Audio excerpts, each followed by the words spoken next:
Welcome to Business Line's State of the Economy podcast, where you'll find insight, analysis, and the story behind the numbers. Hello and welcome to Business Line and another episode of our State of Economy podcast with the theme of marketing. This time we are diving into the topic of retail disruption.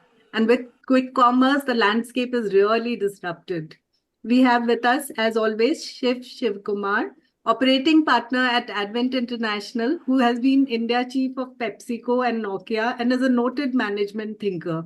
Joining us today is also K Ganesh, the founder of growthstory.in, a venture builder platform that has incubated and scaled many startups, including BigBasket, Portia Medical, and Bluestone. Ganesh's book, Mastering Disruption, published by Penguin, is just out.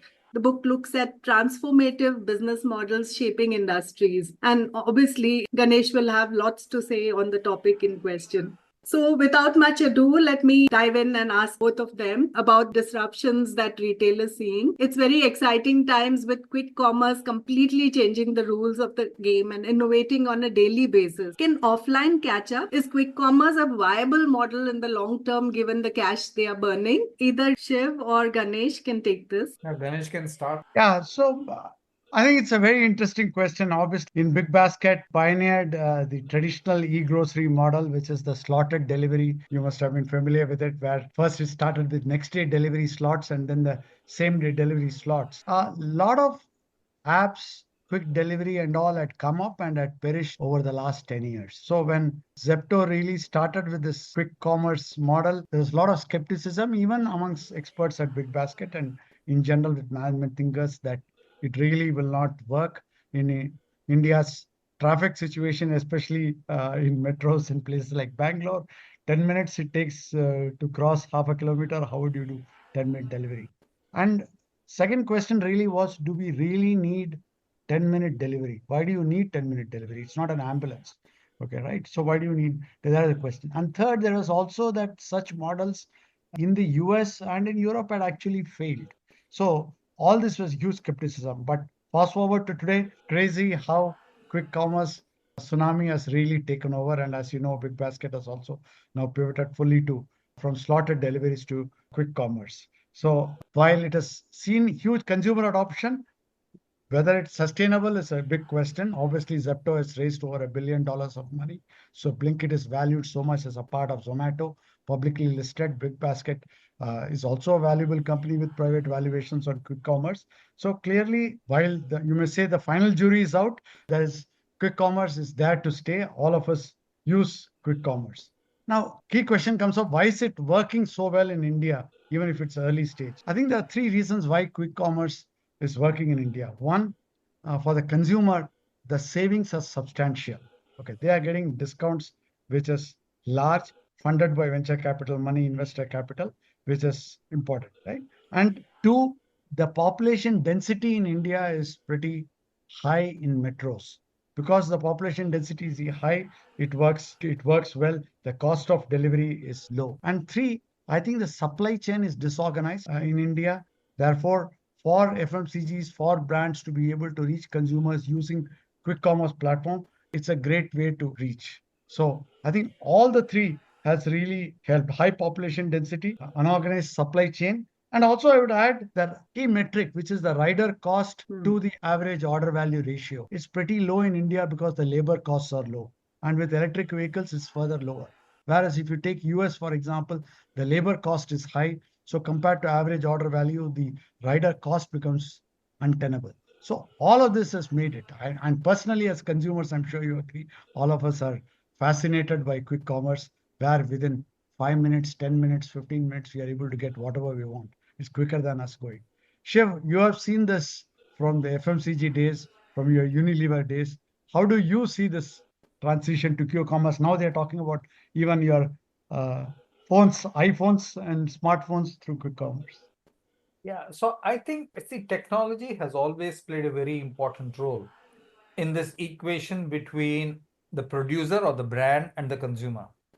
But most of the time, technology has come in to help the brand owner. So a supply chain, you take a very simple thing like barcode. Barcode was the first product which was put on, I think, Wrigley's chewing gum many, many moons ago, which basically helped the large format stores manage their inventory. Equally, then that turned into, now for a brand, I know what my share is in each of the stores and I know what to do about it. Okay. So that was the first part. Second is when modern trade came in, especially into India. When modern trade came in, they came in where space was relatively cheap in terms of rupees per square foot rent, and Bangalore was an ideal location for that.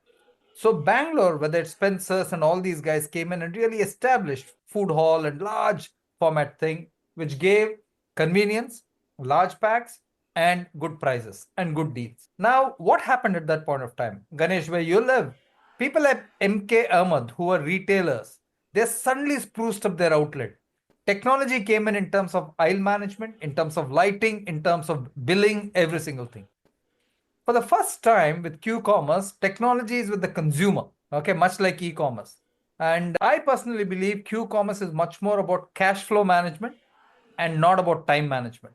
Nobody stands at the door. No housewife stands at the door and says, you know what, I ordered it. Is it coming in 15 minutes? As long as they trust the source, it comes in 20 minutes, they're absolutely fine by it. So the real benefit to the consumer is, why do I need to stock up my pantry and waste my money? And I will order it as and when I want. Suppose there's a family of 4. Husband and wife want to eat dosa, they will order ID Fresh food. The kid wants a muesli, they will order a muesli. The daughter wants something else, they'll order something else. That's how it works. It's cash flow management. And I agree with you, Ganesh. I cannot see for the life of me how this business model will be profitable. Now, because forget profit shift for a minute, but food I can understand. When you feel hungry, you want to have the food, you don't plan in advance. So 20 minutes, 30 minutes is important. If you have to wait for lunch for 40 minutes, it becomes untenable. You would rather go and walk out.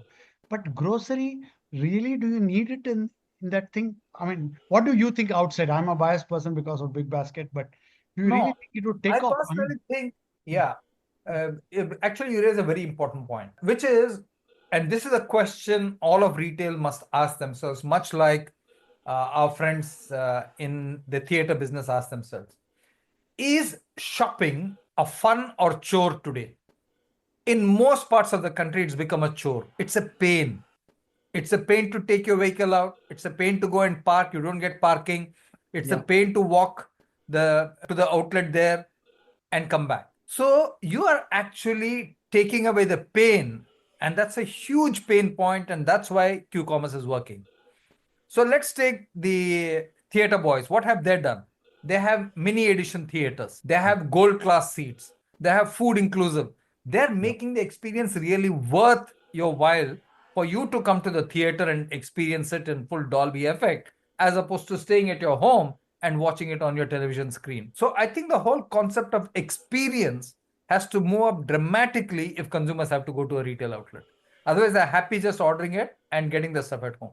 Yeah, one nuance which I found it very interesting was, initially we thought, and that was true even with Zepto and Blinkit, that focus was on small SKUs only for top-up purchases, right? But now the game has changed.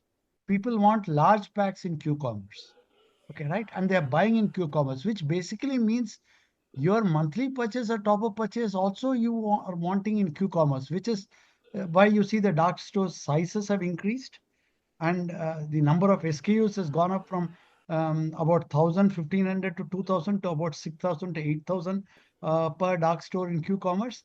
So people seem to change their buying behavior, saying not just my 100 grams of dhania which I'm missing, or one milk packet which has gone bad, but 10 kg of Ashirvad ITC atta I will buy. No, I I think may come in for a moment, Ganesh. As a consumer, avid consumer of quick commerce, the reason I buy from quick commerce is because it gives me brands that my neighborhood kirana does not give me. For instance, bread, I have completely shifted to a very healthy zero maida bread. So all the sourdough, etc., is on quick commerce, but it's not at my kirana. Similarly, a lot of like your within the dosa mixes and all that, the healthy mixes are on quick commerce. So that is also playing out here. Absolutely. That's a very important point you make. Both e-commerce and quick commerce for you, Chitra and Ganesh, is traditional outlets, traditional salespeople are not able to sell niche and premium products. Yeah. That's a big challenge for them. So Absolutely. this has become a huge opportunity because these people then have virtually monopoly over that particular pack size or that particular variant. Having said that, see, there are many reasons why things are delivered at home, either through e-commerce or quick commerce. For example, if the product is bulk, like in diapers, more than 50% of sales of diapers are on the online channel. Because the housewife does not want to go to the outlet and carry or lug this huge pack of diapers home. This is a regular subscription product. She knows that she needs it for the baby, and this will happen regularly. So diapers works like that. Anything which is fresh food like dosa batter, fruits, etc., or water, they work brilliantly again on quick commerce because I don't need to keep the whole fridge occupied with the product. As and when I need it, I buy it. So there are many reasons why people buy it.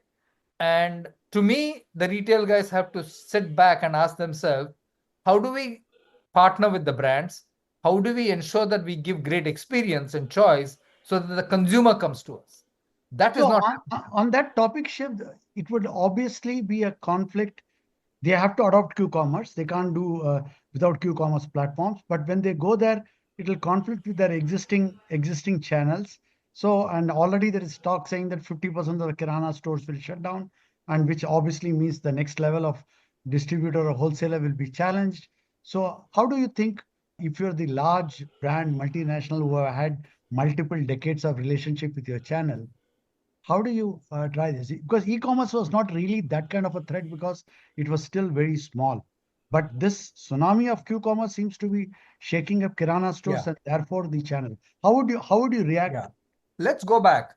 Q-commerce did not start with the Q-commerce boys. I say many times Indians have a very short memory. Q-commerce actually started with Domino's Pizza. When Domino's Pizza said 30 minutes or your money back. You remember 10 years ago? Yeah. When Ajay Kaul was the CEO 10 or 15 years ago. And therein lies the answer. Today, the sales of Domino's Pizza through the Domino's channel, online channel, is more than the sales through the food channels like Zomato and Swiggy. So one of the things I think all companies need to ask themselves is, yes, you can go partner with retail, you can partner with modern trade, you can partner with quick commerce and e-commerce. But I think you need to establish your own channels too. If you don't do that, I think you're going to be in trouble. And very interesting thing which I read about it is that companies even like Coca-Cola, for example, in Coca-Cola India has launched some Q-commerce first products, Honest Tea and Coke Zero. They have launched through the Q-commerce channel. Okay, right? By trying to manage both the general trade channel and the Q-commerce, both coexist and they have this one. And some special pack sizes, pricing too. Is that a way to go? Is that Absolutely. If you remember BigBasket, when you were involved and when I was in PepsiCo, when I went to BigBasket and we looked at the data, I was shocked to find that the salience of soft drinks was 10-11%. It was juices, it was water, and it was milk in some cases. These are the things which are going. So the consumer behavior is very different in e-commerce and quick commerce. So the traditional salesman will go and pile up soft drinks, carbonated soft drinks in a retail outlet. But the consumer is not doing that. The consumer, as Chitra said, picks up those niche variants, those premium variants, those things which she or he believes are tailored for her. So, Chitra, a question for you. Have you stopped going to kirana stores or substantially reduced? Because that is the thing that people are really worried about, right? I mean, I understand the fact that you get your premium dosa mix, say millet dosa mix or ragi dosa mix on this, but has it substantially Yeah. reduced because of that? Yeah, absolutely. It has reduced because, first of all, our family size has shrunk. It's only two people. So we don't want to keep a lot of things at home, and with traveling also. So you buy as and when needed. So quick commerce serves the purpose. So it's only small 1 kg atta, 1 kg. I mean, everything, the pack sizes have become smaller. So you order in 10 minutes whatever you want. We are not storing so much. Hence, I also believe, basis what Chitra is saying and Ganesh, I believe my hypothesis, some people don't agree with me. I believe the concept of cooking has changed. Today, young girls don't want to cook. Yeah. whether you like it or not. Yeah. Two things young girls don't want to do. They don't want to wear a sari. Some of the young girls who work for me had only 3 saris. They said, Chief, this is my marriage sari, this is my graduation sari, that's it, full stop. They don't want to wear saris. Number 2, they don't want to cook. I think this will have a fundamental implication on how will the kitchen look in a future world and what will be the size of a refrigerator. As more and more people downsize their pantry based on quick commerce availability, I personally believe that people will go for smaller refrigerator sizes. They will not have the 165 liter, they'll not have the 250 liter. I think No, great point. I think these Yeah, are changes that's which good. will absolutely. come in my book. Also, yeah, absolutely. There's also the health factor. You don't want to eat leftovers. So Yeah, people are correct. actually, a lot of these choices are driven by health too. But So basically, Shiv, what you're saying really is, based on the feedback, the uh, really the Q-commerce's refrigerator supply chain is actually part of your refrigerator, and your larder is actually being kept with the vendor. correct. Absolutely. Yeah. That's exactly what's happening, but many people don't recognize it. If I may now take the conversation to another tack, because top of the mind, we have this HUL acquisition of Minimalist, which has put the spotlight again on e-commerce because HUL in its statement said that the buy would strengthen its e-commerce presence. And also it also puts the spotlight on D2C brands, I mean, are big FMCG companies missing a trick? Like how well D2C brands are really using the quick commerce and the e-commerce space. So your respective takes on it. Go ahead, Ganesh, yours. No, I think D2C has been very fascinating. Obviously, it's not new, but the fact that we have enabling ecosystem, whether it is third-party logistic providers, overnight delivery, or new age delivery companies that can deliver. I mean, Dunzo is shut down now, but Dunzo equivalent, all of those is one major enabler. People's convenience, trust, ability to buy online e-commerce is another one. UPA payment, online payments makes it far easier. And influencer and creator economy, people promoting on social media, whether it's your own WhatsApp groups or friends or influencers, people whom you follow. So many of these factors have given a raise to D2C as none existed before. Now, if you take the time, and Shiva, I graduated from, to me, as very surprised is that minimalist acquisition, as you mentioned, is staggering. The way they have been able to stand out of the clutter and create a very good name for themselves, authenticity and trust is great. But against that, also, I must tell you, there are a lot of D2C brands that have started with the same story that I gave, but have not been able to scale. So one of the challenges in India of D2C brands is not starting because barrier to entry is low. Is can they become a 100 crore brand? What does it take to become a 100 crore brand? And that is been challenged. We have also seen in globally Thrasio kind of companies, which are house of brands, aggregator of D2C brands, actually filed for bankruptcy and shut down. In India, you have companies like Mensa brands, which aggregate various D2C brands that are doing well, but still early days. So Yeah. would love to hear, Shiv, Yeah, your Shiv, views yeah. on D2C. Yeah. So I would say very simply, it is the coming of age of ecosystem and the economy. See, as an economy evolves, as consumer tastes evolve, markets start getting fragmented and segmented a lot more. So India about 20, 30 years ago or 25 years ago had basically 2, 3 core products in brands in every category, and that sufficed. But today that's not true. I think there are more and more choices that consumers want, and as a result of which you're seeing this. Now, when you see that, then you ask yourself, what have the legacy companies done about it? The legacy companies have not been able to look at it that way because they've been focused on those big 2, 3 things they were doing, and they wanted to continue doing that. That opened up a market for a lot of these startups, D2C companies, to come and fill those gaps, those niche gaps. And luckily for them, the digital revolution happened, the new channels happened, etc. So now suddenly the big boys are asking themselves, we've not been able to do this. We don't have the capability. We don't have the channel path to the consumer. So what do? Let's buy them. And that's exactly what's happening. So why do companies buy other companies, specifically smaller D2C companies? Either I'm getting the capability or I'm getting a position and a brand which is vacant and I believe has promise, or I'm getting access to a channel and a customer or a consumer. That's the reason why people are buying it. And I think more of these will happen. But as we know, most acquisitions don't go well. Okay, there's various data. The past data said that less than 10% of acquisitions were run properly. Now the data may be 40% of acquisitions work out well. So more than 50-60% of acquisitions do not work out well. The reason they do not work out well is that the large company wants to prove to the small company that they are smarter, and they will start imposing their culture and their ways of working. The very reason that the D2C company succeeded was that it was not a legacy company. Okay, so that's a fundamental cultural clash which will always be there when legacy companies and legacy brands buy D2C brands. So if they don't interfere, their D2C brands might continue under the legacy brand also to do well. Yeah. Yeah. Okay. In fact, when HUL bought Minimalist, I was seeing that e-commerce is just 6 to 7% of HUL's portfolio. So here, channel correct. They'll also absolutely. See, you buy either for a cost structure or a capability structure or a customer or a consumer base. Okay, I think in some cases you buy for all of it. Yeah, a combination of all of it, I would say, because 0 to 1 is always difficult. 1 to 10 is a different game. Here you're talking about 10 to 1,000. I'm assuming one of the reasons why they paid this price is because with these products and their distribution they'll be able to leverage and see it being accretive pretty soon. Okay, right? Because this is not something that they can get, is what I would see. But it's very nice and very heartwarming to see that, because it'll encourage a lot more people. Because I must say, post-pandemic and all, D2C was struggling in terms of attracting funds and scaling and raising money. Also, one of the challenges in D2C is because the barrier to entry is low. Okay, right?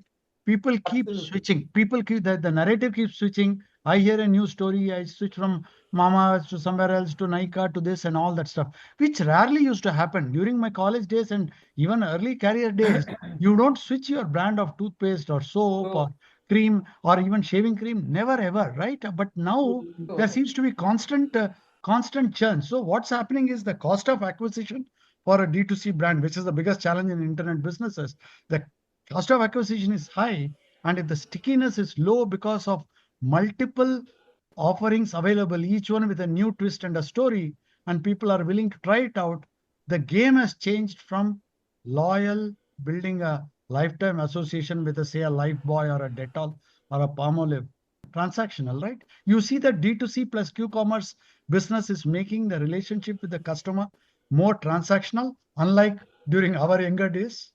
Yeah. So the way I see it, Ganesh, is that for the first time in India, and I was going to write about it sometime, and I haven't gathered all the data, the quality and the value point of the goods and services available is far higher than what consumers can consume. That's fundamental. Could you explain that for me? You look at the number of cars. There are 55 car brands. Oh, okay. 30 years ago, you had 2 car brands. 55 car brands have 1,300 variants.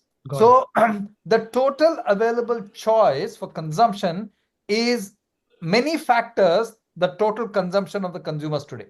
Okay, I think that's what's happening. In the past, we built brands. A campaign was made by any big brand to be remembered. Today in a D2C world, you run a campaign to be forgotten, not to be remembered. It's on reels or media posts so that people will click. Correct. You want it remembered today and forgotten tomorrow morning. So the rules have changed significantly, and the older players have not been able to adapt to it. And I completely buy it. It's far easier to build a brand very quickly today compared to the past. No, on the question of brand loyalty also, I have a question on private labels. So since we're talking about retail disruption, and also there's this big consumption slowdown story put out by the big FMCG companies, and yet we see private labels of retailers. I mean, BigBasket has Big BB Royal, and Amazon has Vedica, and all those all seem to be being pushed heavily. So could they be cutting into the other pie? Are they also disrupting things? Yeah, as I mentioned, I think the average quality and the average price value equation has significantly improved in every category. Okay. So as a result of which, I think loyalty is dead because consumers say, hey, a store brand is just as good as the brand which I'm paying for. So I remember we'd done many studies many moons ago. The kind of categories which actually commanded high brand loyalty were photographic film, because when you took a picture, you didn't want it to go wrong. Okay, the kind of things which commanded a good premium were sanitary napkins. Okay, which was very crucial for the lady.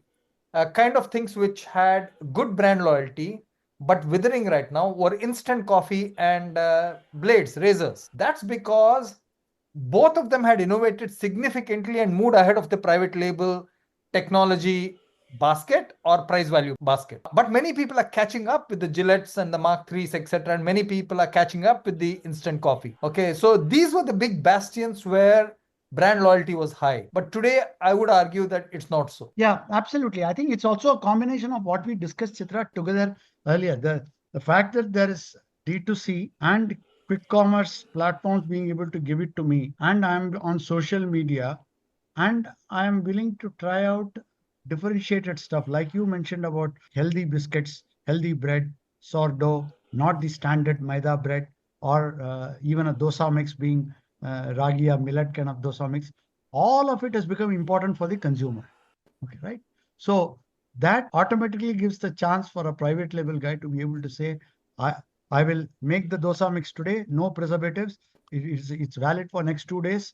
I'll deliver it to you immediately in Q-commerce platform, but use it before tomorrow. Now you love it because it's almost like what your mom or grandmom would have made at home. Because this is somebody making it today morning, giving it to you today afternoon to be consumed today and maximum tomorrow. Okay, right? So again, the earlier concept of your larder in the fridge becoming smaller, and you're literally treating this combination of a private brand with a Q-commerce delivery as an alternative to this. I think that's really the answer. And if you are on a WhatsApp group and your resident welfare association or people are recommending it, and 3 people are swearing by it, you're happy to give it a try. So I think we are running out of time. So final thoughts. So I'll ask one quick question on, even has online retail broken the trust barrier in some categories like jewelry? Ganesh, you've been associated with Bluestone, for instance. So we do see jewelry sales online. I've seen watches are also being bought online a lot now. So the trust factor also seems to have been overcome. Yeah, so I think that is a ship that has sailed quite some time back, thanks to the first movers like Flipkart and Amazon. Even though they were not talking about high-end luxury goods, they created so much of trust by advertising, by ensuring hassle-free refunds, by ensuring cash on delivery, that Indian consumer, despite low credit card penetration, moved to trusting online platforms. That was the first wave, I would see. Then the question of will they trust it for something which is high value? Because it's okay if you get a bread or a biscuit and you throw it away, but not true for this. That was one big question. Two, what about will they trust online for things like fashion, which has got a lot of individual taste available? So one is value of the item and the trust. Two is a lot of personalization, and that is how that is what we set to answer when we started Bluestone, saying that horizontal e-commerce is spoken for in terms of platform and marketplaces.